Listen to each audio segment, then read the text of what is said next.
बोलो गणेश भगवान की जय। आषाढ़ कृष्ण गणेश चतुर्थी व्रत कथा। राजा महिजीत की कथा। पार्वती जी ने गणपति जी से पूछा कि हे पुत्र, आषाढ़ कृष्ण चतुर्थी बहुत ही अच्छा फल देने वाली बतलाई गई है, आप उसकी विधि बतलाइए। इस माह में कौन से गणेश जी का क्या नाम और उनकी आराधना किस तरह करनी चाहिए। गणपति जी ने उत्तर दिया कि हे माता, पहले समय में इसी बात को युधिष्ठिर ने पूछा था और उन्हें भगवान कृष्ण ने जो बतलाया था मैं आपको बतला रहा हूँ, आप उसे सुनिए। श्री कृष्ण भगवान ने कहा कि हे राजन, मैं गणेश जी की प्रिय और विघ्नों को नष्ट करने वाली कथा जिनका पुराण में वर्णन किया गया है उसे कह रहा हूँ, आप सुनिए। हे युधिष्ठिर, आषाढ़ कृष्ण चतुर्थी के गणपति का नाम लंबोदर है। उनका पूजन पहले बतलाई गई विधि से करे। हे महाराज, द्वापर युग में महिष्मती नगरी का राजा महिजीत था। वह बहुत ही प्रतापवान और पुण्यशील राजा था। वह पुत्र की तरह अपनी प्रजा का पालन करता था, लेकिन उसके संतान न होने के कारण उसे राजमहल का सुख अच्छा नहीं लगता था। वेदों में संतानहीन मनुष्य का जीवन निरर्थक माना गया है। यदि संतान रहित व्यक्ति अपने पितृ गण को जलदान करता तो वे उस जल को गर्म जल के रूप में ग्रहण करते हैं। इसी दुविधा में राजा का बहुत समय गुजर गया। उन्होंने पुत्र पाने के लिए बहुत से दान यज्ञ आदि कार्यों को किया, परंतु राजा के पुत्र पैदा नहीं हुआ। युवावस्था बीत गई और बुढ़ापा आ गया।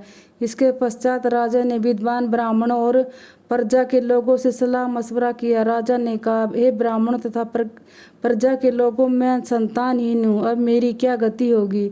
मैंने समझ जीवन कोई पाप नहीं किया, मैंने कभी अत्याचार से धन इकट्ठा नहीं किया। मैंने सर्वदा पुत्र की तरह प्रजा का पालन किया तथा धर्म पर चलते हुए ही राज्य किया। मैंने अपराधियों, चोर, डाकुओं को दंड नहीं दिया। पूज्य मित्रों की भोजन व्यवस्था की, गो ब्राह्मणों को भला सोचते हुए सभ्य पुरुषों का सम्मान किया। फिर भी ये श्रेष्ठ ब्राह्मणों, मैंने अब तक पुत्र न होने का क्या कारण है। विद्वान ब्राह्मणों ने कहा कि हे राजन, हम सब लोग ऐसा ही प्रयास करेंगे जिससे आपके कुल की वृद्धि हो। ऐसे कहकर सब व्यक्ति कोई उपाय सोचने लगे। सारी प्रजा राजा के मनोकामना की प्राप्ति के लिए ब्राह्मणों के साथ वन में चली गई। वन में जाकर वे सब इधर उधर घूमने लगे। तभी इन लोगों के एक मुनि श्रेष्ठ ने दर्शन दिए। हे मुनिराज, भोजन के रहित रहकर तपस्या करने में लीन थे। ब्रह्मा जी के समान वे आत्मा को जीते हुए, क्रोध को जीते हुए एक दिव्य पुरुष थे। वे समस्त वेदों के जानने वाले, दीर्घायु एवं अनेक ब्रह्म ज्ञान से युक्त थे। उनका पवित्र नाम लोमस ऋषि था। प्रत्येक कल्प के अंत में उनका एक एक रोम गिरता था, अतः उनका नाम लोमस ऋषि हो गया था। ऐसे तीनों कालों के जानने वाले महर्षि लोमस को उन्होंने देखा।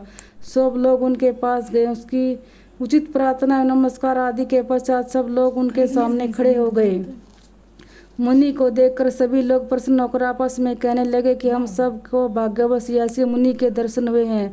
इनके उपदेश से हम सभी का कल्याण होगा। ऐसा विचार कर उन लोगों ने मुनिराज से कहा, हे ऋषिराज, हम लोगों के दुख का कारण सुनिए। अपने संशय को समाप्त करते हुए हम लोग आपकी शरण में आए हैं। हे प्रभु, आप कोई उपाय बतलाइए। स्वामी, आपके समान महात्मा को पाकर हम लोग दूसरे आदमी से क्या कहें। आप ब्राह्मण एवं ऋषियों में श्रेष्ठ हैं। आपसे उत्तम कोई दूसरा व्यक्ति हमें दिखाई नहीं पड़ता। महर्षि लोमस ने पूछा, हे महानुभावों, आप लोग यहाँ किस कारणवश आए हैं। मुझसे इसका क्या अभिप्राय है, साफ तौर से कहिए। मैं आपकी समस्त शंकाओं का समाधान करूँगा। तपस्वियों की तपस्या केवल दूसरों की भला करने के लिए होती है। प्रजावासियों से निवेदन है, हे ब्राह्मणों में श्रेष्ठ मुनि, हम जिस महान कार्य की प्राप्ति हेतु यहाँ उपस्थित हुए उसे सुनिए। हम लोग महिष्मती नाम की नगरी में रहते हैं। हमारे राजा महिजीत नाम के हैं। वे ब्राह्मणों की रक्षा करने वाले धर्मात्मा, दानवीर, पराक्रमी एवं मृदभाषी हैं। उन्होंने हमारा पालन पोषण किया है, परंतु आज तक ऐसे राजा के कोई संतान पैदा नहीं हुई है। प्रभु, माता एवं पिता तो केवल जन्म देने वाले होते, किंतु राजा ही वास्तव में उनको पालन करने वाला है, उनकी उन्नति करने वाला है। उसी राजा के हेतु हम इस घने वन में आए हैं। हे दिव्य श्रेष्ठ, कोई ऐसा उपाय बताए जिससे प्रजा राजा को संतान की प्राप्ति हो, क्योंकि ऐसे योग्य राजा के कोई पुत्र न हो, यह बड़े दुख की बात है। हम सब आपस में सलाह मशवरा करके इस ज्ञान मन में आए हैं।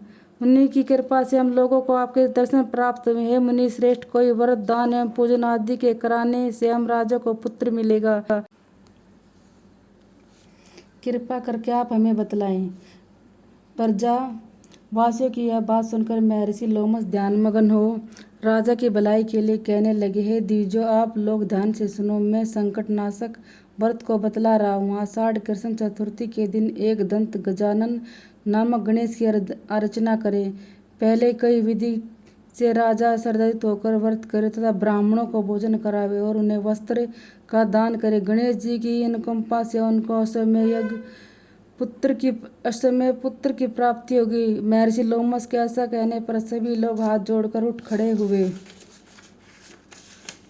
और सिर झुकाकर उनके चरणों में लेटकर प्रणाम किया। तत्पश्चात सभी लोग नगर को लौट आए।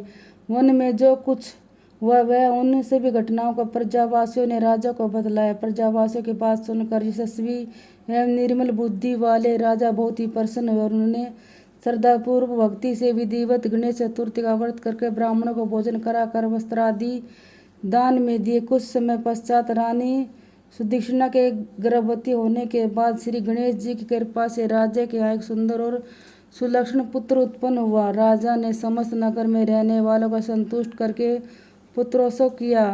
राजा महिजीत ने ब्राह्मणों को धन तथा रत्न आदि देकर संपूर्ण रूप से दान किया। श्री कृष्ण जी कहते हैं, राजन, यह ऐसा ही प्रभावकारी व्रत है जो मनुष्य इस व्रत को श्रद्धा सहित करेंगे उन्हें संसार के समस्त सुख मिलेंगे। श्री कृष्ण जी कहते हैं, हे महाराज, आप इस व्रत का विधि पूर्वक आचरण कीजिए। श्री गणपति जी की कृपा से आपकी सभी मन की इच्छाएं पूरी होंगी।